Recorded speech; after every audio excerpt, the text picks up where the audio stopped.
高考到底会不会改变我们的命运？我们来先看一下东方神童魏永康的故事。他2岁就认识1000个字儿，8岁就进入县高中，13岁就考入了湘潭大学，17岁被破格录取了中科院的硕博连读。当年的神童魏永康，这应该是大多数父母眼中望子成龙的典范儿子了吧？当所有人都拭目以待的看神童他开挂的一生，20岁的魏永康却被中科院给劝退了。2021年11月9号，因为心肌梗塞造成的猝死，一代天才神童就此陨落。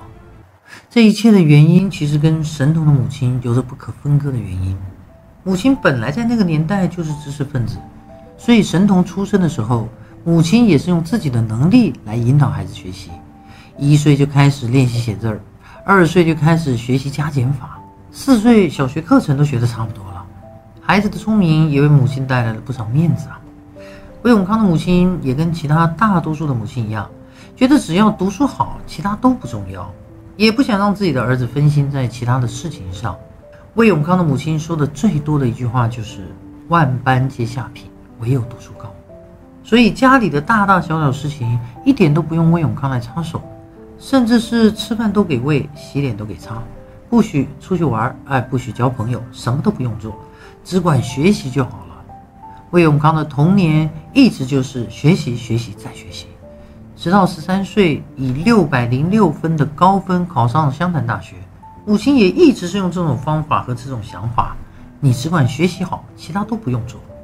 等到17岁，母亲也如愿的看到了儿子被中科院破格录取。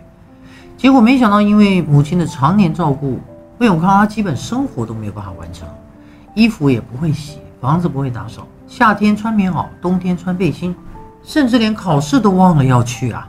最后不光博士没有读下来，就连硕士学位都没有拿到，就被学校劝退了。其实魏永康的母亲跟大多数人的母亲一样，因为学历不高，所以觉得只有学习好才能改变命运。我不反对这种做法，我也不得不承认，高考这件事是你一生当中唯一靠公平竞争就可以得到结果的事儿。但我要说的是，高考绝对不是你一生中唯一一次改变命运的机会。这几天就是金榜能不能提名的重要时刻了。2024年一共1342万考生，也就是1342万个家庭的提心吊胆的日子。其实好多父母跟魏永康的父母都差不多，拼命的给孩子压力，只有读书好才能有出息。这种传统观念似乎已经深深的刻到了每一代人的心里。我们很少关注孩子的心理健康状况，从小到大衡量孩子的唯一标准似乎也只有分数了。那我们到底是要重视孩子的分数，还是孩子的心理健康呢？2022到2023年国民抑郁症蓝皮书数据统计18岁以下的抑郁症的患者占总人数的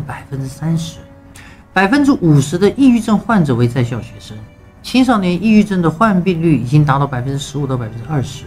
接近于成年人了。有研究认为，成年期的抑郁症在青少年时期已经发病。其实孩子生病往往有个生病的家。学生抑郁的原因77%是人际关系出了问题，70%是家庭出了问题。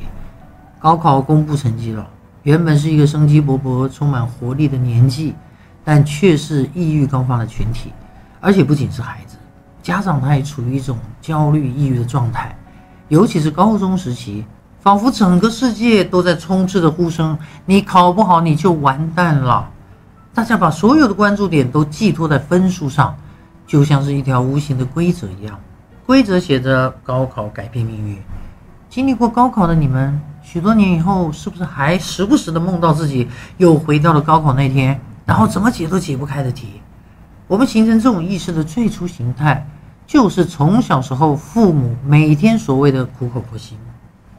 似乎大家认为学习好，你生命中所有的问题都能解决，但你有没有想过人的一辈子要经历过的几种痛苦：生老病死、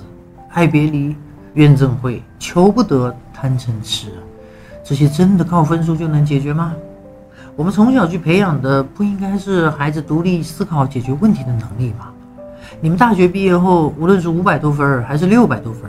毕业了，你还是得面对赚钱的压力、上司的压迫、婚姻的破碎、孩子的叛逆吧。在这些问题出现的时候，你会发现一件事，就是从小到大根本没人教会你这些东西怎么解决，都是靠我们自己去经历，然后慢慢走出来的，就证明我们成长了。